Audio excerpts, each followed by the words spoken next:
everybody, Christopher Beast here, and it's time for the Season 7 update preview.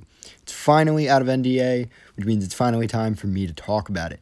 In this video, I'm mainly going to focus on some of the new general features, which would be the new Dead Hand Anti-Camp feature, the new locked exits, and some other random quality of life changes that have coming with this new update.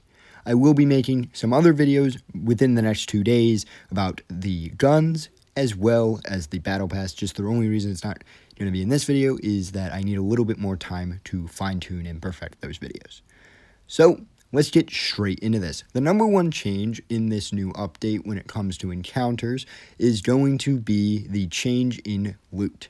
There's no longer going to be a safe, time safe, and locked crate spawn on every single encounter, and you're now going to have to boost to get 2 or 3 out of them. But if you do not boost, you're only getting 1 out of the 3, which can randomly be either safe, time safe, or lock container. From what I've experienced, lock container is the most common of the 3. However, that could just be, luck of the draw for me.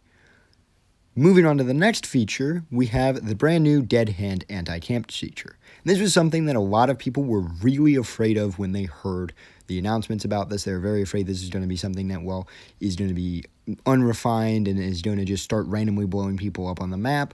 And I'm here to assure you that no, at least from what I've seen, this thing is not going to be a massive change in encounters. It takes 4 minutes for this thing to trigger, and it has a maximum movement range of 5 meters. That means if you move out of 5 meters within 4 minutes, you're not going to get blown up. To add to that, bombardments still can't penetrate buildings, so if you like camping safe for long periods of time, you're still safe. Now, there is another thing to add to this. When the airdrop falls onto the map, the amount of time it takes from bombardment to activate goes from 4 minutes down to 2 minutes. This is something you should keep in mind, as this will actually probably be the thing that affects you.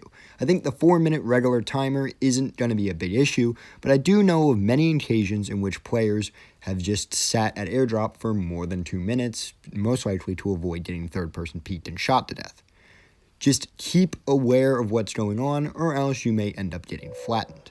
Here's a quick little video of, some of that great fire explosions.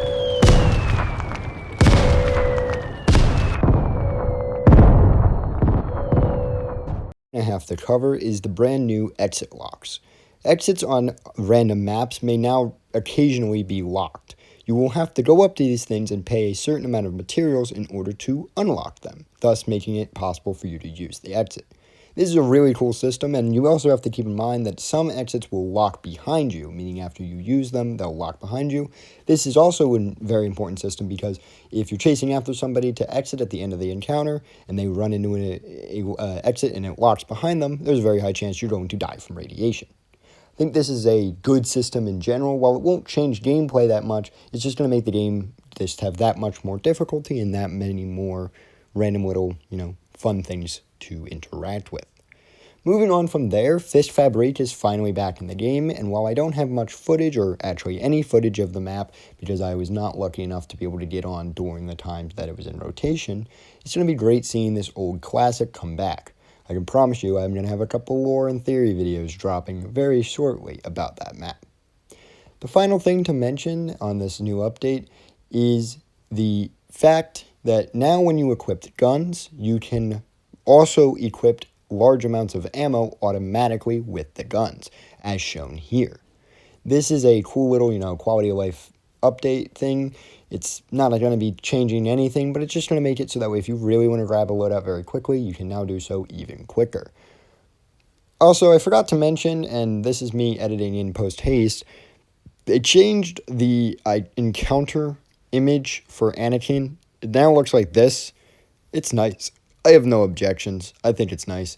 But that should be all of the general changes coming to the update. I will be back in a video coming out very soon talking about guns in the Battle Pass. I hope you enjoyed this, and I hope you're as pumped for this new season as I am. I think it's going to be a great season. And, yeah, until next time, it's been Christopher Beast.